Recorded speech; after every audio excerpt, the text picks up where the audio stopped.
fat. And if you go back to that living outdoors thing that I was talking about, that we our genetic heritage, stress doesn't always make your body want to be fatter. Sometimes it makes your body want to be thinner.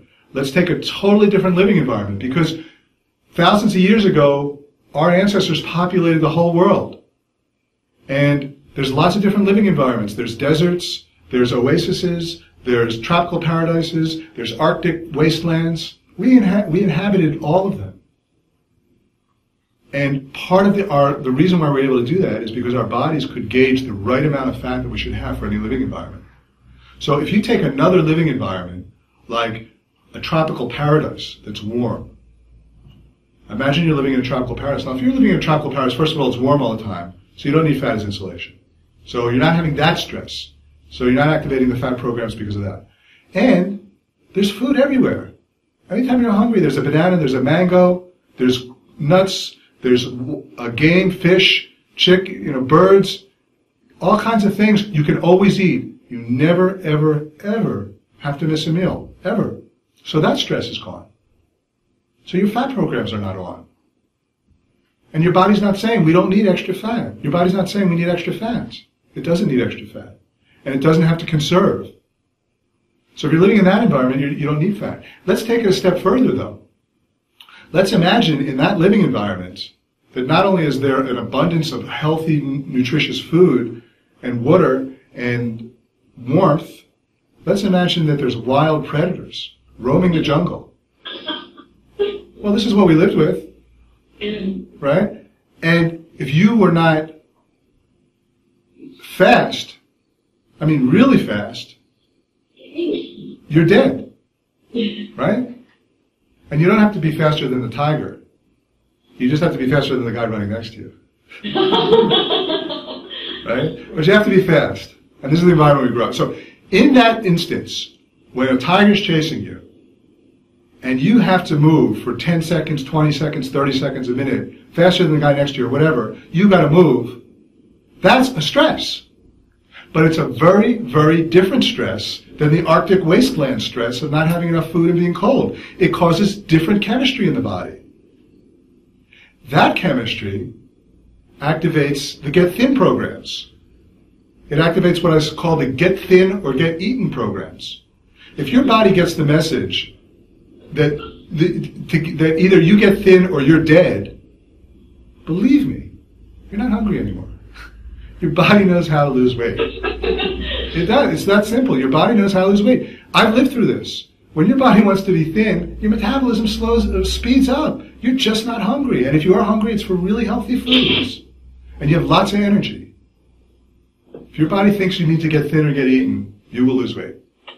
So, in that instance, your body's going to say, not only do we not need fat because food is always abundant and it's warm, but if we have even an extra ounce of fat, we're dead. So it's going to shift its set point. We need to be 60 kilograms or 150 pounds or 140, whatever it is. We need to be less. And if you can get your body to shift its set points, you can get it to think that it doesn't need food for survival, it doesn't need to store extra fat because there's no famine and it's warm and there's wild tigers out there, you've shifted your set point. And that's how you lose weight in a sustainable way. And that's why it's possible to lose 220 pounds or 100 kilos and keep it off for 5 years without ever thinking about it because your set point shifted. So when you understand these programs that we carry around with us, then you understand how your body works and how to lose weight. You also understand why diets don't work. Think about it. What are you doing when you're dieting? Yeah. That's right. You're creating a famine, right? You are artificially creating a famine. And yes, you can lose weight by dieting. But you also get your body to want to be fatter. You activate the fat programs. So it's almost like you're borrowing from the bank and you got to pay it back with interest. Because not only, right? Because you're forcing yourself to lose weight. So not only are you going to have to give that weight back, but you've also shifted your set points. because your body's saying there's famines out there. And that's why serial yo-yo dieters get heavier and heavier and heavier over time. To me, dieting is a little bit like holding a volleyball underwater. The minute you let go of the volleyball, the volleyball pops up. And it pops up higher than the water, higher than where you were before. So you understand why diets don't work then. Yeah. Because you've shifted your set point. So what you have to kind of do conceptually, let's just start conceptually here. What you have to do conceptually is understand these programs and say to myself, well, what kind of environment am I creating for my body? Because your body doesn't understand the stresses of modern day living. And so, am I creating an Arctic wasteland type of living environment, or am I creating a tropical paradise where there's wild animals?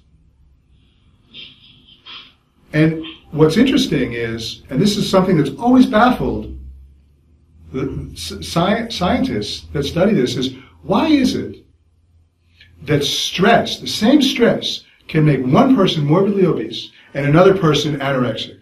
Why is it that the same stress can make one person thinner and one person fatter? I mean, does stress make you fat or does it make you thin? The answer is, it depends on the way your body's interpreting the stress and the type of chemistry that it's causing. And to give you an example, when I was working in New York and I was gaining all this weight, I was in a very, very stressful job. And I had a business partner that I worked with very closely. And he was a very animated guy. He would lose his temper immediately from the slightest little thing. And me, I was very different. When things didn't go right, I just sort of took it. I didn't react to it. I just sort of took it and just internalized it. If the slightest thing went wrong, the fax machine broke, he would be flailing his arms. What is this? Throwing the fax machine, screaming at people, just all over the place. Which I also felt was even more, I found very uncomfortable.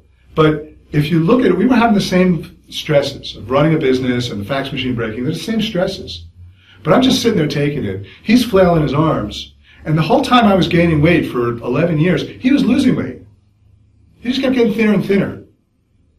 And it would drive me crazy because I'd be on every different type of diet. And for lunch, one time I'd be on the Atkins diet, so I'd order a hamburger with no buns. And then the next week I'd be on the Pritikin diet, so I'd order the bun without the hamburger. I would just order all these different diets. And he'd order like a chocolate milkshake for lunch. And he wouldn't even drink it. He'd have a couple of sips and he'd be sitting there. I'd be dying for that chocolate milkshake. And he didn't even care about it. And he kept getting thinner and thinner. The reason is because we were living to our bodies, we were living in different environments. I was living in an Arctic wasteland where stress I just took it. I didn't respond to it. I just took it like the same way you would in an Arctic. If you were living in an Arctic wasteland, you couldn't run away from it. You wouldn't flail your arms if it was too cold or it wasn't enough to eat. You would just take it.